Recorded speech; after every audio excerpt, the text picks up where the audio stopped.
نام میرا، مشکل ہے کام میرا، دیکھتی آنکھوں سنتے کانوں کو سلام میرا۔ حضرت بریدہ رضی اللہ عنہ فرماتے ہیں کہ ایک آدمی نے نبی اکرم صلی اللہ علیہ وسلم کی خدمت میں حاضر ہو کر عرض کیا، یا رسول اللہ، میں اپنی ماں کو سخت گرم پتھریلی زمین میں اپنے کندھوں پر اٹھا کر 6 میل لے گیا۔ وہ اتنی گرم تھی کہ میں اگر اس پر گوشت کا ایک ٹکڑا ڈال دیتا تو وہ پک جاتا، تو کیا میں نے اس کے احسانات کا بدلہ ادا کر دیا؟ حضور صلی اللہ علیہ وسلم نے فرمایا، شاید درد ساہ کی 1 پیس کا بدلہ ہو گیا ہو، لیکن اس کے احسانات تو اس کے علاوہ اور بہت ہیں۔ حضرت عائشہ رضی اللہ عنہا فرماتی ہیں، حضور صلی اللہ علیہ وسلم کی خدمت میں ایک آدمی آیا، اس کے ساتھ ایک بڑے میاں بھی تھے۔ حضور صلی اللہ علیہ وسلم نے اس سے فرمایا، اے فلانے، یہ تمہارے ساتھ کون ہے؟ اس نے کہا، یہ میرے والد ہیں۔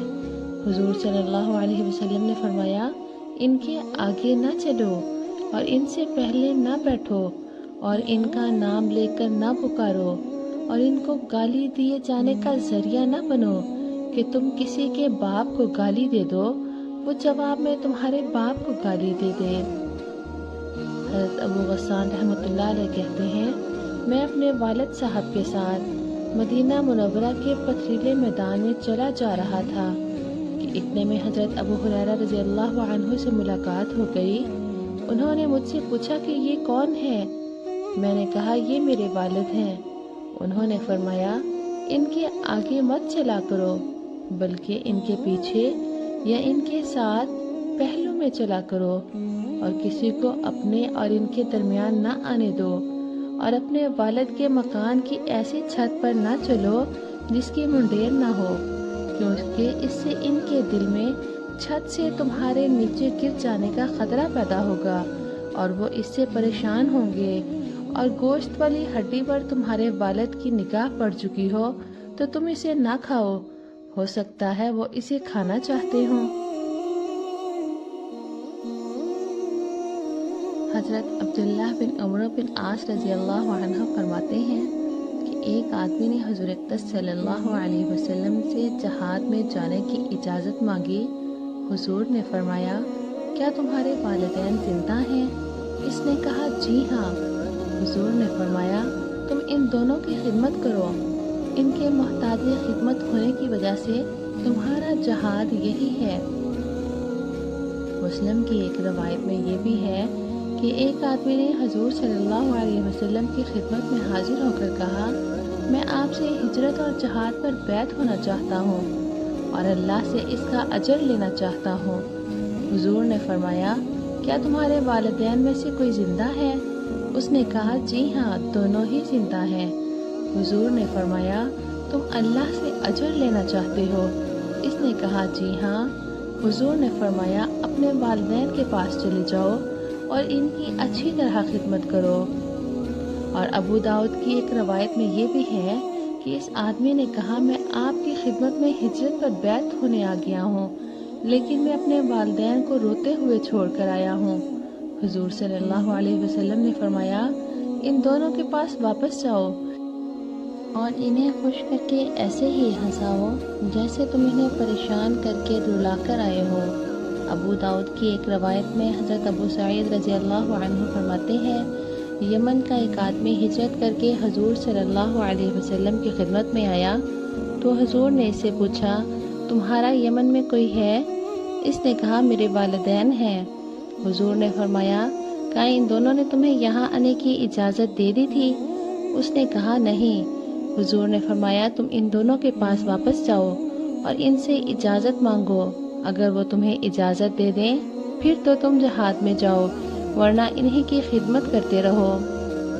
حضرت انس رضی اللہ عنہ سے روایت ہے کہ ایک آدمی نے حضور صلی اللہ علیہ وسلم کی خدمت میں حاضر ہو کر کہا، میں جہاد میں جانا چاہتا ہوں لیکن مجھ میں جہاد میں جانے کی قدرت نہیں ہے۔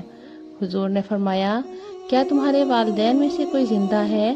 اس نے کہا، میری والدہ زندہ ہے۔ حضور نے فرمایا، اپنی والدہ کی خدمت کرتے ہوئے اللہ کے سامنے حاضر ہو جاؤ، یعنی مرتے دم تک تم اس کی خدمت کرتے رہو جب تک تم یہ کرو گے تو گویا تم نے حج، عمرہ اور جہاد سبھی کچھ کر لیا۔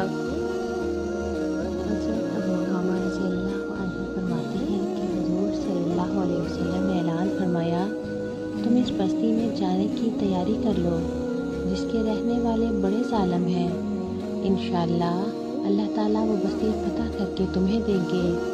حضور کا مقصد خیبر جانا تھا اور آپ نے یہ بھی فرمایا، میرے ساتھ اڑیل سواری والا اور کمزور سواری والا ہرگز نہ جائے۔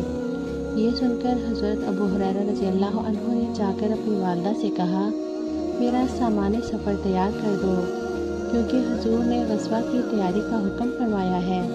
ان کی والدہ نے کہا، تم جا رہے ہو، حالانکہ تمہیں معلوم ہے کہ میں تمہارے بغیر اندر باہر آ جا نہیں سکتی۔ حضرت ابو ہریرہ نے کہا، میں حضور سے پیچھے نہیں رہ سکتا۔ ان کی والدہ نے اپنے پستان نکال کر اپنے دودھ کا واسطہ دیا، لیکن حضرت ابو ہریرہ نہ مانے تو ان کی والدہ نے چپکے سے حضور کی خدمت میں آ کر ساری بات حضور کو بتا دی۔ حضور صلی اللہ علیہ وسلم نے فرمایا، تم جاؤ، تمہارا کام تمہارے بغیر ہی ہو جائے گا۔ اس کے بعد حضرت ابو ہریرہ حضور کی خدمت میں آئے تو حضور صلی اللہ علیہ وسلم نے دوسری طرف منہ پھیر لیا۔ حضرت ابو ہریرہ نے کہا، یا رسول اللہ، میں دیکھ رہا ہوں کہ آپ مجھ سے اعراض فرما رہے ہیں، ضرور میری طرف سے آپ کو کوئی بات پہنچی ہے جس کی وجہ سے آپ ایسا فرما رہے ہیں۔ حضور صلی اللہ علیہ وسلم نے فرمایا، تمہاری والدہ نے اپنا پستان نکال کر تمہیں اپنے دودھ کا واسطہ دیا، لیکن تم نے پھر بھی اس کی بات کو نہ مانا۔ کیا تم یہ سمجھتے ہو کہ تم اپنے دونوں والدین کے پاس یا دونوں میں سے ایک کے پاس رہو گے تو تم اللہ کے راستے میں نہیں ہو؟ آدمی جب والدین کے پاس رہ کر ان کی خدمت اچھی طرح کرتا ہے اور ان سے حسن سلوک کر کے ان کا حق ادا کرتا ہے تو وہ بھی اللہ کے راستے میں ہی ہوتا ہے۔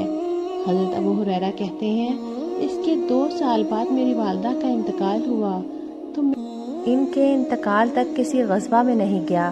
اللہ تعالیٰ ہمیں اپنے والدین کی فرما برداری کرنے اور صحابہ کرام سے محبت کرنے اور اپنے پیارے حبیب کی سنتوں کو زندہ کرنے کی توفیق عطا فرمائے اور ہمیں دنیا اور آخرت کی عافیت والی زندگی نصیب فرمائے، آمین۔ وآخر دعوانا ان الحمد للہ رب العالمین۔ اگر آپ کو میری یہ ویڈیو پسند آئے تو لائک، شیئر اور سبسکرائب کرنا مت بھولیں۔